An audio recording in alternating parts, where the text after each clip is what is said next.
My husband Andrew surprised everyone by creating a mysterious prenuptial agreement called the Endy remark. His motive became clear after he received a hefty inheritance of $5 million. In a cold and heartless manner, he declared that he no longer needed a life with me, as the newfound fortune seemed to overshadow our relationship.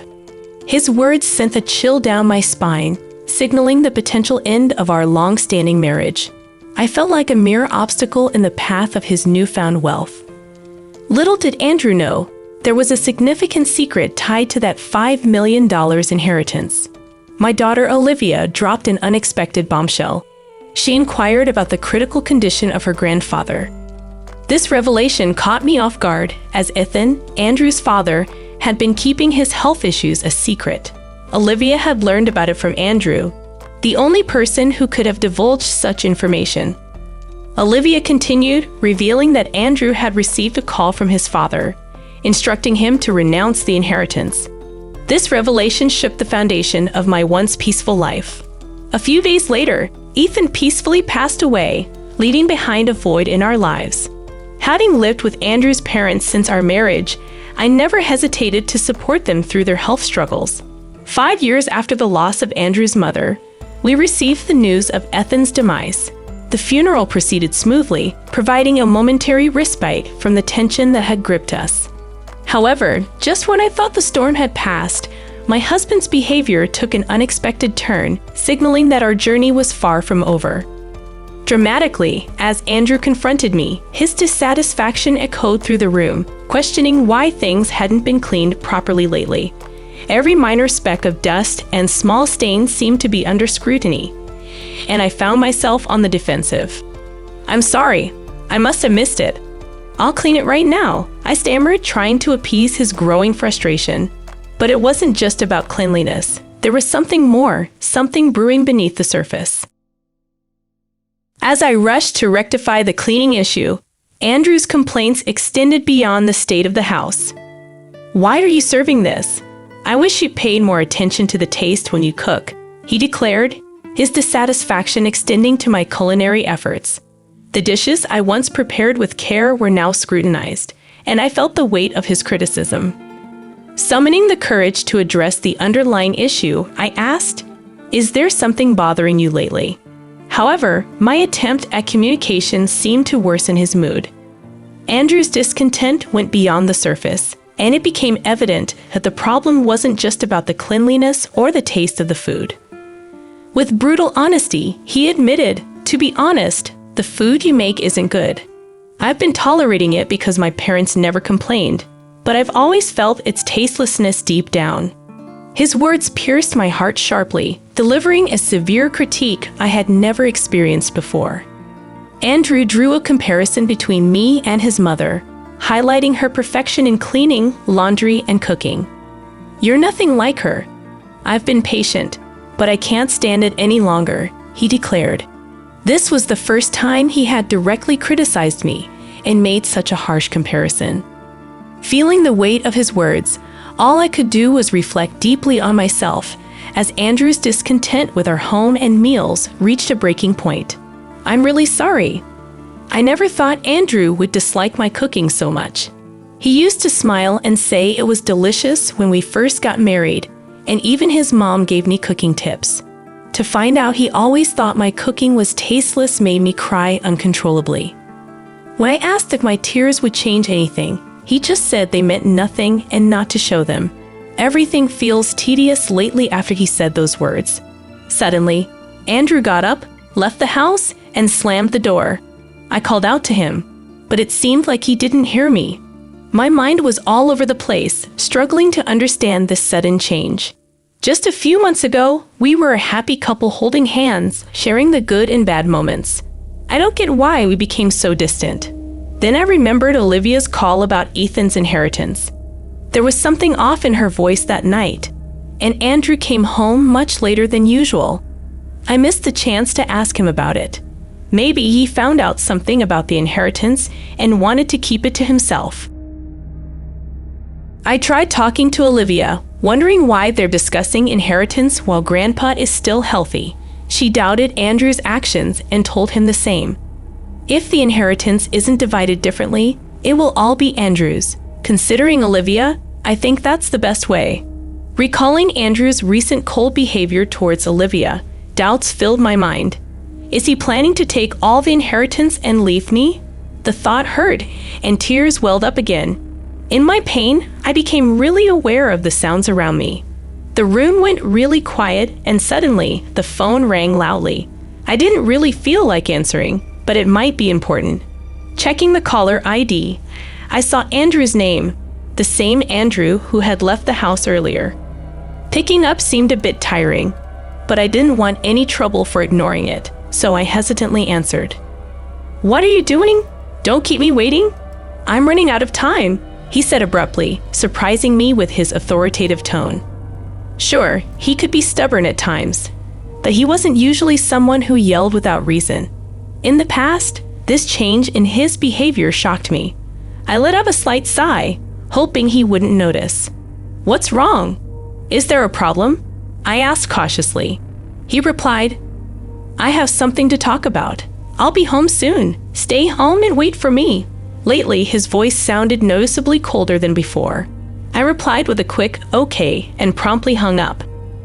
Looking at the clock, I realized more than 3 hours had passed since Andrew went out. I had been crying, overwhelmed with confusion and pain, losing track of time. After a while, I heard the door open, and Andrew's footsteps approached. A sweet scent of body wash, not the one we used at home, wafted from him. That unfamiliar smell intensified the pain in my chest. "I'll be straight. I want to end our relationship. As a token of gratitude, I'll give you $220,000, he declared, shattering a fear I had deep down. Faced with this reality, the shock was so immense that my tears dried up. "I'm genuinely tired of you not managing things at home. I want to live peacefully in my old age, Grace," he continued, crushing the dream I had of a peaceful old age. "Why are you?" My words trailed off as I searched for what to say. Andrew looked at me with a smug smile. In that moment, a bright ringtone from his cell phone filled the room, clearly different from his usual one. To me, it felt like this unusual sound hinted at communication from a specific person. "I'm sorry, but I haven't finished my errands yet," Andrew said, his voice slightly softer than usual. It felt somewhat kinder and more intimate. The sweet scent of body wash, the unique ringtone, and the change in tone hinted at something he might be hiding. I whispered quietly to myself so that Andrew wouldn't hear. I knew it. He's been too secretive about his external affair. Considering the inheritance he might be getting soon, the alimony might be insignificant for him. Even after ending his call, Andrew looked down at Grace with emotionless, cold eyes. "My intentions haven't changed. I want you to sign this document. I'll contact you later. Make sure to have it signed by then. I don't plan to come back to this house. Remember, this house is now yours," he said, without uttering another word or even looking at her face, and headed towards the door. Grace couldn't help but wonder what their long marital life of 40 years meant. A few days later, she found herself at a lawyer's office, gathering information about Andrew's actions and Ethan's inheritance. As she explained the situation to their daughter Olivia, her complexion changed. It was painful to show their daughter their mistakes, but out of love for Grace, Olivia let her emotions out, shed tears, and then showed strong determination to confront Andrew. She even introduced Grace to a lawyer for support. Hello, I am Zoe. I will be handling your case, and I will support you to the best of my ability," said the woman named Zoe, who seemed to be in her late 40s, exuding a calm aura. Her neatly groomed hair and professional attire gave off a reassuring vibe, and her clear way of speaking provided Grace with a sense of comfort. Grace apologized, feeling nervous about the sudden approach. "My name is Lai Johnson. I'm a bit nervous since it's our first meeting under such circumstances." "That's all right. I have already received some information from Olivia. She briefed me on the overview, so I was able to talk in detail with peace of mind," Zoe assured. Based on the information gathered over the days and separately by Zoe, They verified the facts. Grace's husband didn't have any siblings, so if Olivia renounced the inheritance, the substantial fortune of about $5 million would all go to him. Additionally, details about his affair with a woman named Lucy came to light. It began in a bar and continued for about 6 months. Lucy seemed quite different from Grace. I was curious about what happened between her and my husband. Through a joint investigation with Mrs. So, we uncovered an important fact that my husband might not yet know about. "How do you intend to proceed from here?" Mrs. So asked me in a gentle tone with soft eyes. "Thank you from the bottom of my heart. I deeply appreciate it," I replied, smiling towards Mrs. So. I handed over the fee for the procedures, and after a brief exchange with her, I quietly left the office. 5 days later, I received a call from Andrew on my cell phone. He proposed a meeting at a quiet cafe, and I arrived a bit earlier than our scheduled time. The cafe was surprisingly empty, and the owner warmly welcomed me, suggesting I pick any seat. I chose a seat by the window to enjoy the calm outside view. After a while, the entrance bell rang, and in my line of sight stood Andrew and his new girlfriend, Lucy. When Andrew saw me, he smirked with a sense of pride. "Are you prepared for the divorce?" I was a bit surprised that this was his first statement. It seemed he was convinced he was in full control. "Is this your new associate?" I hadn't expected him to bring her to such an important discussion, and I was astonished at his decision. I wondered if he was the man I once deeply loved. Had he changed because he cheated, or was he always like this? I couldn't tell. "Are you Andrew's wife, right? My name is Lucy. I've recently started dating him," she said, smiling. I couldn't quite grasp the meaning of her sudden smile. "I've heard a lot about you from Andrew. Seeing you in person, you two look a bit aged. I wonder how Andrew endured all these years. I feel a little sorry for him," she continued. Indeed, Lucy seemed to take great care of her appearance, looking much younger than her actual age in her 60s. Compared to her, I might look my age, but I couldn't accept the way she phrased it. "It's those tendencies of yours I warned you about." But indeed, I did think that. "But Andrew, if it were me, I would cherish you more," I responded. "I know, Grace. I don't want you to overthink it anymore. I just want you to file the divorce papers." I was surprised by Andrew's expected attitude. "Hold on, there's something I want to discuss," I said. A hint of confusion was evident on Andrew's face. "What are you getting at? Is it all about your father's inheritance? Is that why, after all our years of marriage, you're deciding this?" he asked. I wanted to know the truth behind all these events. "I can't see how my father's inheritance and you are related. That's solely my father's," Andrew continued. "I've heard detailed stories about your father's vast inheritance from Olivia. I know how much it's worth, so what? That inheritance isn't for you to take." But I'll answer. Actually, more than the inheritance itself, the end of taking care of my parents is one of the reasons I want to part with you. Just a caregiver role, I explained. Had Andrew seen me only as a caregiver and not the loving wife I used to be, I didn't even have the energy to cry. "Can we speed this up, Andrew? I want to start a new life. Besides, have you still not let go of Andrew?" I added. "Don't make me repeat myself. I'm not thinking of a new start with you. Now, I want you to file the divorce papers." Waves of emotion struck my heart with intense anger and deep sadness. My hand quivered slightly. Taking a deep breath, I pulled out the divorce papers, but my name wasn't written yet. The situation wasn't settled. "To hand it over, you remember promising me the house and money, right?" I asked. "I clearly remember when we talked about it," Andrew replied. "Yeah, I did say that. I'm a man of my word. So I plan to give you the house and money." "You say you're kind, but a truly kind person wouldn't just use their wife as a mere caregiver," I retorted, expressing my deep emotions. "And then abandon her, so I'm demanding rightful compensation of $30,000 and the rights to the house," I asserted. "What compensation? When we talked about money, it was supposed to be $20,000. You always nitpick at the very end." Your attitude of trying to pay me the absolute minimum is so obvious, but the difference of $10,000 means a lot to me. So, I think $30,000 as compensation is fair, I continued, expressing my dissatisfaction. Your girlfriend? It's Lucy, right? I thought of claiming from her too, but in lieu of that, I want to settle for $30,000. And I intend to sign the divorce papers right here in front of you, I declared.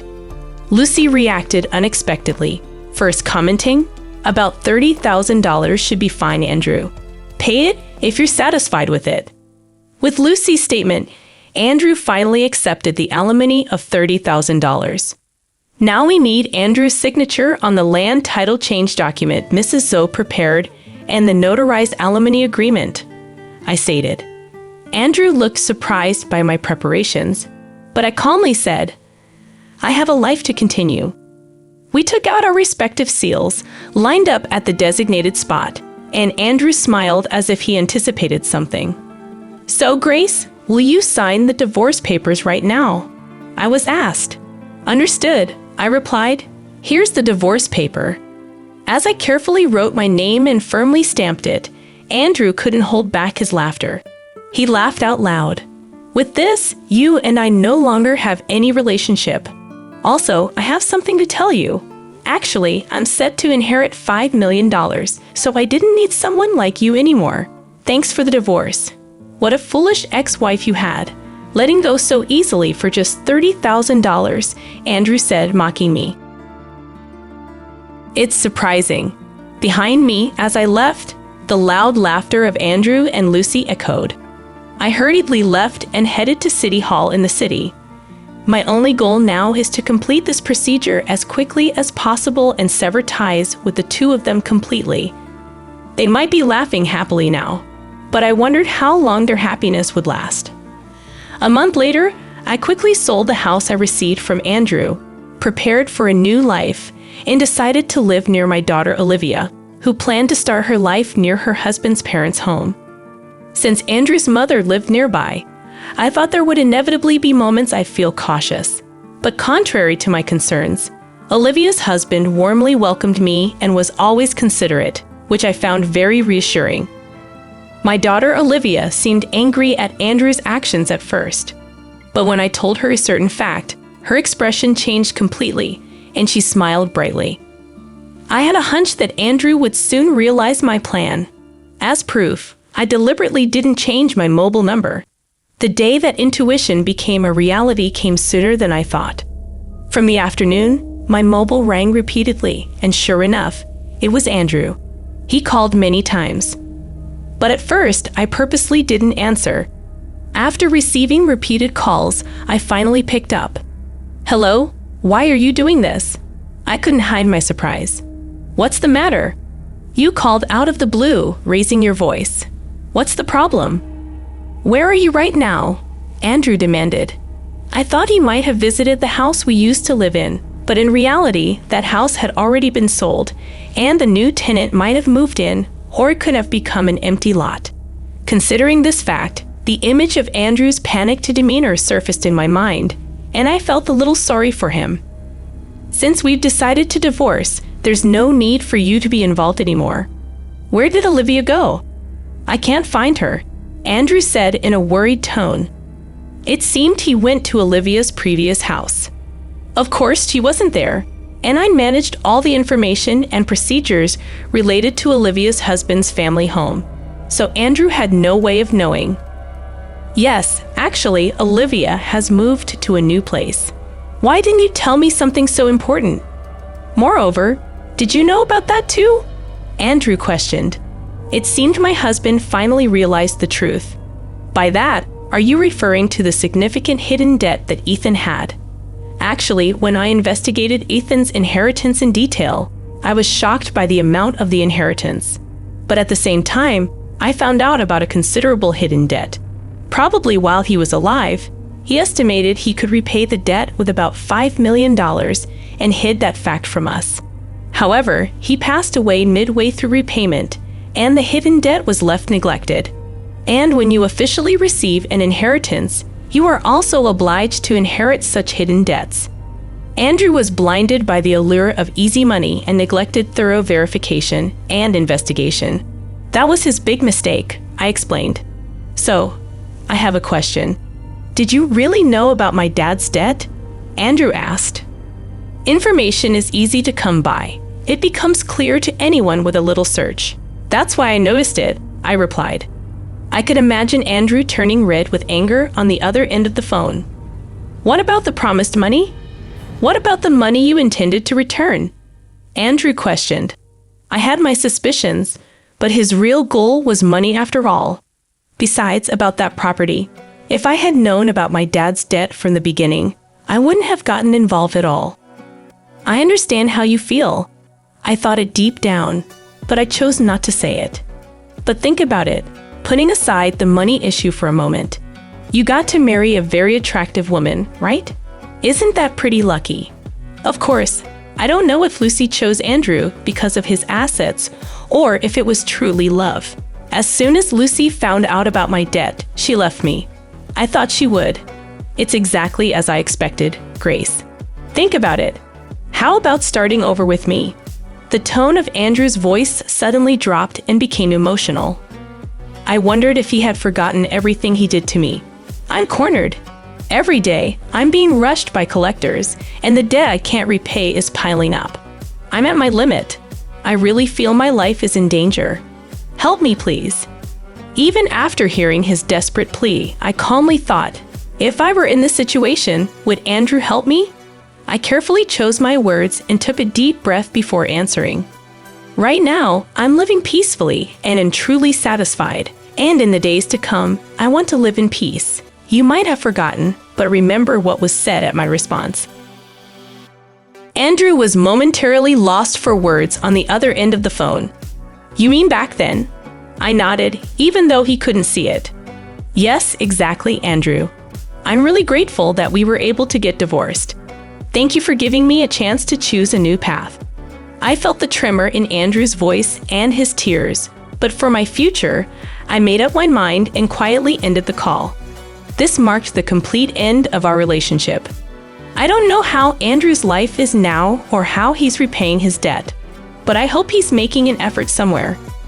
Grace, how about taking a walk outside while looking at the beautiful scenery? Currently, I'm enjoying my days with a wonderful person I met through a hobby in Chicago. He's very warm and always with me. Spending time with him brings me unparalleled happiness. I hope you guys enjoyed this story. To watch more interesting stories, subscribe to our channel. Thank you.